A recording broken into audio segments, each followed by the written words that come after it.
Wala nang maraming paligoy-ligoy pa, diretso sa punto na. Maiksi lang ang komentaryo, pero diretso sa punto. Maraming kuro-kuro, may tiwali, may totoo. Dito, sa puntong diretso tayo. Punto, diretso.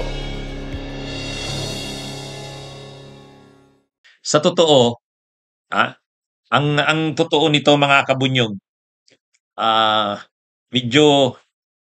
medyo problemado ngayon problemado ngayon ang minorya.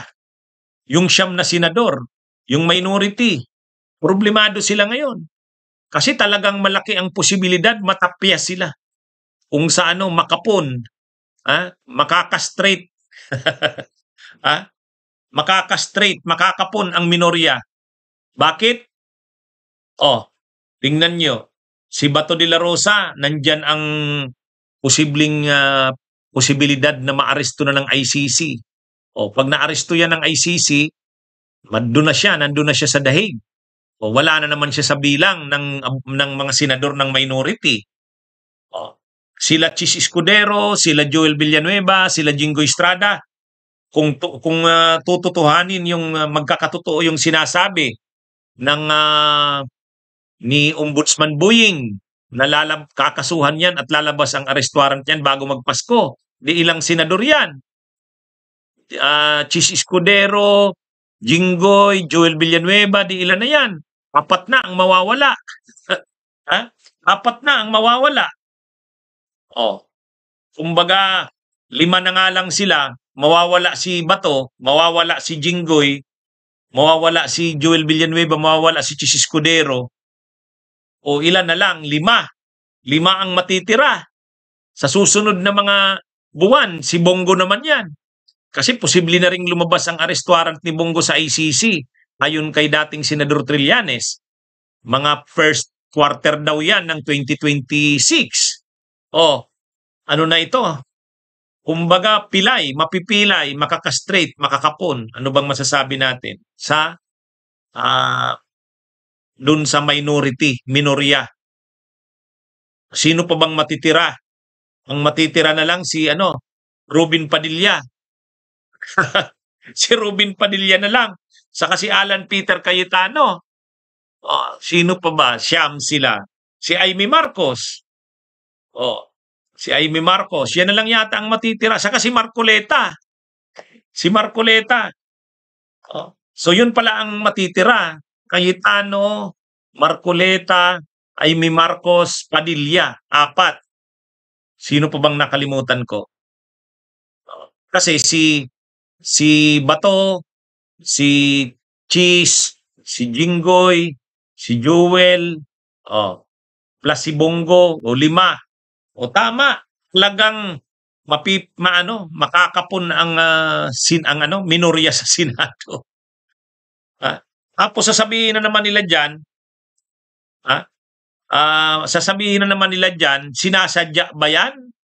Hindi naman sinasadya yan eh.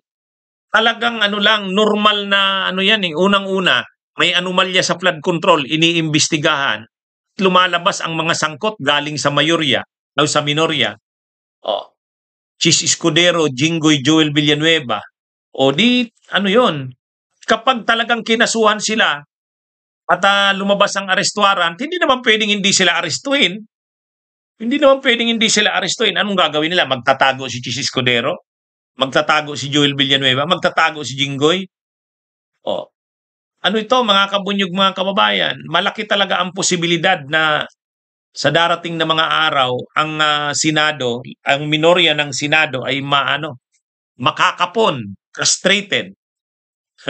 Ang matitira na lang, Padilla, Amy, Cayetano, Marcoleta.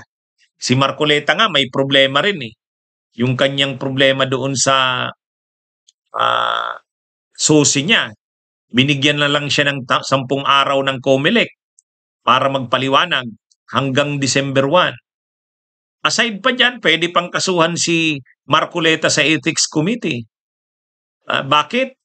Sabi ni Attorney Pichero Sispera, gagawin niya ang lahat ng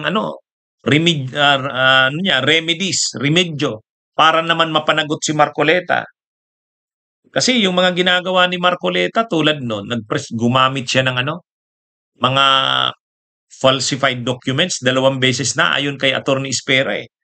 Yung una, yung notaryo kay Gutesa, falsified yun. Pangalawa, yun na namang notaryo dun sa Chesa, pareho daw yun falsified eh. Eh kung senador ka, gumagamit ka knowingly na falsified yun, eh ano yun, unethical yun. Pwede siyang matanggal nun kung ang Senado ay didisiplinahin siya. Kaya marami silang kahit si Cayetano hindi rin ligtas eh. Kasi maraming mga proyekto, flood control, infrastructure project sa Taguig na